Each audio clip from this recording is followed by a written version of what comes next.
तो अगर दे सको तो माफ़ी सबसे बड़ा समाधान होता है। या तो मांग लो या फिर दे दो। वैसे भी कहा गया कि दुनिया या तो आपके हिसाब से चलेगी या फिर आपके विरुद्ध।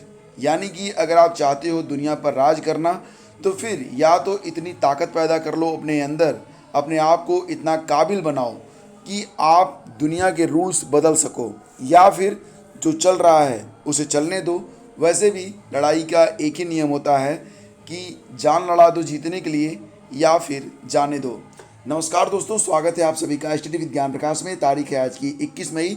आइए शुरू करते हैं आज के डेली करंट अफेयर। बैकग्राउंड में आपको थोड़ी सी नॉइज़ मिलेगी क्योंकि यहाँ बगल में अखंड रामायण चल रहा है, तो उसकी वजह से थोड़ा सा नॉइज़ आपको मिलेगा। चलिए शुरू करते हैं।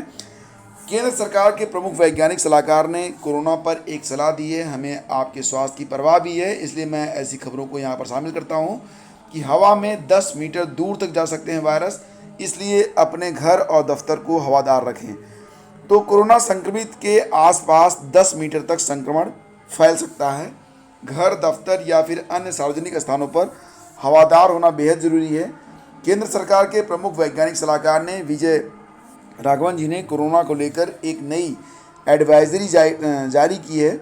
इसमें यह कहा गया कि कोरोना संक्रमित रोगी की लार और छींक ड्रॉपलेट और एरोसोल के रूप में संक्रमण फैलाने की मुख्य वजह है।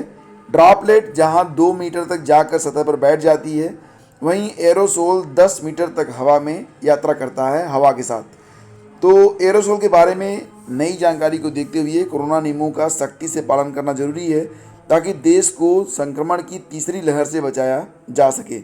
दोस्तों, आपसे बस इतना ही कहना चाहूँगा, इन साठ की बहुत अधिक सावधानी बरतें और बहुत ज़रूरी हो तभी आप शादी विवाह या फिर किसी समारोह में शामिल हों, क्योंकि जान है तो जहान है। आगे बढ़ते हैं।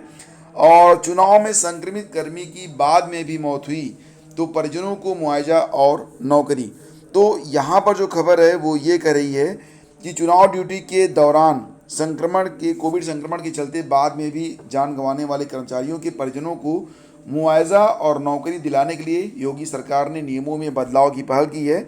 मुख्यमंत्री योगी आदित्यनाथ ने मुख्य सचिव और अपर मुख्य सचिव पंचायती राज को निर्देशित किया है कि वो राज्य निर्वाचन आयोग से समन्वय स्थापित कर गाइडलाइन में संशोधन का आग्रह करें। तो यहाँ पर जो संशोधन हुआ है उसको ये देखा गया है कि अगर कोई संक्रमित होता है चुनाव ड्यूटी के दौरान और उसकी बाद में भी मृत्यु होती है, तब भी उसे कंपनसेशन परिवार वालों को और नौकरी दी जाएगी। तो यहाँ पर आप राज्य निर्वाचन आयोग की वर्तमान गाइडलाइन में ड्यूटी पर रवाना होने से घर वापसी के बीच की जो टाइमिंग होती थी, उसी दौरान अगर कोई घटना होती है तो 15 से 30 लाख रुपए तक आर्थिक सहायता और परिवार के एक सदस्य को नौकरी देने का प्रावधान है। लेकिन कोविड महामारी के संक्रमण का असर कई दिनों तक रहता है। ऐसे में चुनाव ड्यूटी के दौरान संक्रमित होकर घर आने के बाद जान गंवाने वाले कार्मिकों के प्रकरण में आर्थिक सहायता और नौकरी देने की कार्रवाई नहीं हो पा रही है। चुनाव ड्यूटी के दौरान कोरोना से मृत्यु पर 30 लाख रुपए आर्थिक सहायता की व्यवस्था है। तो नियमों में बदलाव के बाद चुनाव के दौरान संक्रमित कर्मी की मौजूदा अवधि के बाद अगर मृत्यु होती है, मतलब मौजूदा अवधि के बाद में भी मृत्यु होने पर मुआवजा और नौकरी देने की कार्रवाई की जा सकेगी। इससे अपनों को खोने वाले समस्त परिजनों को लाभ मिल सकेगा। और दोस्तों, यहाँ पर छोटी छोटी कुछ और भी खबरें हैं कि आयोग की सिफारिश के बाद ही मुआवजा। राज्य सरकार के प्रवक्ता ने बताया है कि चुनाव ड्यूटी के दौरान मृत कर्मचारियों के आश्रितों को राज्य निर्वाचन आयोग की सिफारिश के बाद ही मुआवजा देती है। लेकिन कोरोना जैसी महामारी के दौर में पुरानी गाइडलाइन कर्मचारी हितों के आड़े आ रही है। ऐसे में गाइडलाइन में संशोधन आवश्यक हो गया है। इसके साथ ही आश्रितों को सहायता मिल सकेगी। शिक्षा मित्र अनुदेशक रोजगार सेवक के मृतक आश्रितों को उन्हीं की सेवा शर्तों पर नौकरी मिलेगी। और यहाँ पर आप देख सकते हैं कुछ और भी खबरें हैं। इस साल नहीं बढ़ेगी सभी बोर्डों से संबंधित स्कूलों की फीस। निजी शिक्षण संस्थान के शिक्षकों को पूरा वेतन दिलाने का आदेश। तो इस प्रकार की खबरें यहाँ पर हैं। आगे बढ़ते हैं। उच्च शिक्षा में अंतिम वर्ष की परीक्षा होगी, यानी कि अगर कोई बीए या फिर स्नातक समझिए, बीए बीएससी बीकॉम जो भी है, तो उसमें फर्स्ट ईयर और सेकेंड ईयर के जो स्टूडेंट होंगे उनको अगली कक्षा में प्रमोट कर दिया जाएगा। या फिर अगर आप पीजी में हैं प्रीवियस ईयर में, तब भी आपको पीजी फाइनल ईयर में प्रमोट कर दिया जाएगा। यहाँ पर अंतर ये होगा कि जो फाइनल ईयर है उसकी परीक्षा करवाई जाएगी। तो कोरोना के चलते महाविद्यालयों और विश्वविद्यालयों में स्नातक प्रथम वर्ष, द्वितीय वर्ष और स्नातकोत्तर प्रथम वर्ष के विद्यार्थियों को प्रमोट करने की सिफारिश की गई है। स्नातक और स्नातकोत्तर के अंतिम वर्ष के विद्यार्थियों की परीक्षा जब समय अनुकूल होगा तब कराई जाएगी।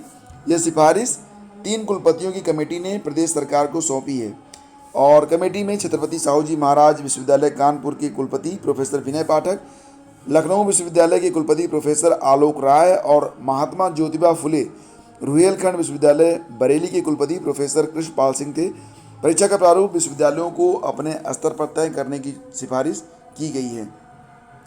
तो सिफारिशें क्या है कि जो विद्यार्थी अभी द्वितीय वर्ष में हैं उन्हें सत्र 2020-21 में भी बिना परीक्षा के प्रमोट किया गया था। अगले वर्ष स्नातक अंतिम वर्ष की परीक्षा के साथ ही उनकी द्वितीय वर्ष की परीक्षा भी ली जाए और द्वितीय वर्ष की परीक्षा के अंकों के आधार पर प्रथम वर्ष के अंक निर्धारित किए जाएं ताकि विद्यार्थी केवल 1 वर्ष की परीक्षा देकर ही स्नातक उत्तीर्ण न हो और प्रथम वर्ष के जिन विद्यार्थियों को प्रमोट किया जाएगा उनकी द्वितीय वर्ष की परीक्षा के प्राप्तांक के आधार पर प्रथम वर्ष के अंक निर्धारित किए जाएं। तो इस प्रकार से यहाँ पर यह व्यवस्था की जाएगी। और उत्तर प्रदेश लोक सेवा आयोग के नए अध्यक्ष संजय श्रीनेत के कार्यभार संभालने के बाद स्केलिंग का मुद्दा फिर से गरमाया है। प्रतियोगी छात्रों ने नवनियुक्त अध्यक्ष को ज्ञापन देकर मांग की है कि पीसीएस परीक्षा में वैकल्पिक विषय को ही समाप्त कर दिया जाए। जो एक विषय वैकल्पिक होता है उसको ही समाप्त कर दिया जाए और इसकी जगह उत्तर प्रदेश विशेष से संबंधित प्रश्न पत्र को शामिल किया जाए। इसके साथ ही छात्रों ने पूर्व की भांति प्रारंभिक परीक्षा में पदों की संख्या के मुकाबले 18 गुना और मुख्य परीक्षा में 3 गुना अभ्यर्थियों को सफल घोषित किए जाने की मांग करी है। और ये जो मांग करी है उसमें ये कहा गया है कि जो ज्ञापन प्रेषित किया गया उसमें स्केलिंग के मुद्दे के बारे में ये कहा गया कि स्केलिंग का मुद्दा वर्ष 2007 से लेकर अब तक चला रहा है।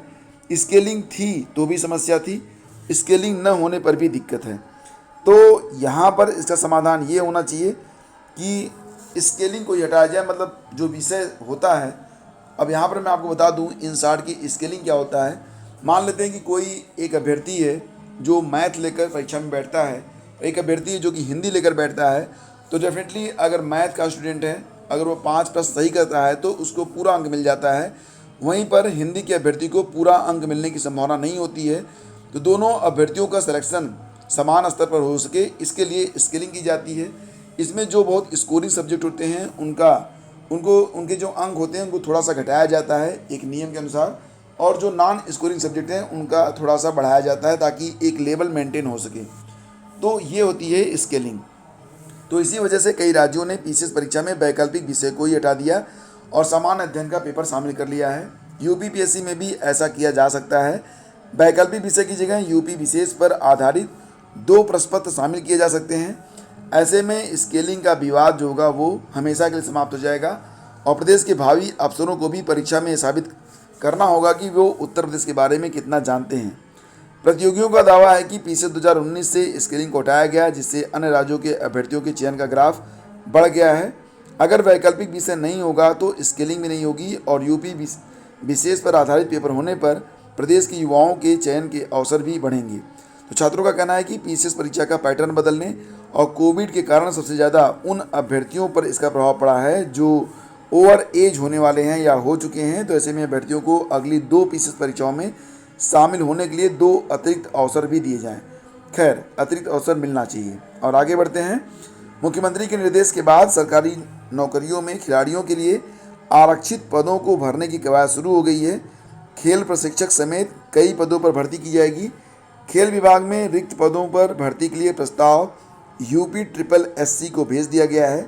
जानकारी के मुताबिक दोनों आयोगों से जल्द ही खिलाड़ियों की भर्ती के लिए विज्ञापन जो होगा वो जारी किया जाएगा। दरअसल प्रदेश के मेधावी खिलाड़ियों और प्रशिक्षकों के एक प्रतिनिधिमंडल ने मुख्यमंत्री से भेंट करके सरकारी विभागों में खिलाड़ियों के रिक्त पदों पर भर्ती का अनुरोध किया था। इस पर मुख्यमंत्री ने अधिकारियों को सरकारी नौकरी में रिक्त खिलाड़ियों के आरक्षित पदों को अभियान चलाकर भरने का निर्देश दिया था और इसी कड़ी में खेल विभाग के स्तर पर खिलाड़ियों के आरक्षित पदों पर भर्ती की शुरुआत सबसे पहले की जा सकती है। भर्ती के लिए संवर्गवार प्रस्ताव तैयार करके UPSSC और UPPSC को भेजा जाएगा। तो दोस्तों यहाँ पर खेल निदेशक डॉक्टर RP सिंह ने बताया है कि मुख्यमंत्री के निर्देश पर विभाग में लिपिक संवर्ग के करीब 160 पदों पर भर्ती का प्रस्ताव उत्तर प्रदेश अधीनस्थ सेवा चयन आयोग को भेजा गया है, जो कि खेल प्रशिक्षक, सहायक प्रशिक्षक और उप प्रशिक्षक के भी करीब 2 दर्जन से अधिक पदों पर भर्ती का प्रस्ताव है। इसका अध्याचन भी आयोग को भेजा गया है। अन्य सरकारी विभागों में भी अब ये प्रक्रिया शुरू होगी। तो दोस्तों, ये थी आज की सारी updates. Thank you so much for watching the video. और अगर आप वीडियो को पसंद करते हैं तो इसे लाइक और शेयर भी आप लोग कर दिया करें। और फ्रेंड्स, यहाँ पर हम जो भी खबर लेकर आते हैं वो सिर्फ आधार के साथ होता है। वही खबरें होती हैं जो कि वास्तविकता में होती हैं। यहाँ पर कोई भी ऐसी हेडलाइन नहीं लगाई जाती है जो आपको वीडियो को वॉच करने पर मजबूर करे। तो बने रहिए हमारे साथ सीधी, सरल और सही खबरों के लिए। जल्दी मिलेंगे एक नए वीडियो में। आज्ञा दीजिए। नमस्कार। जय हिंद।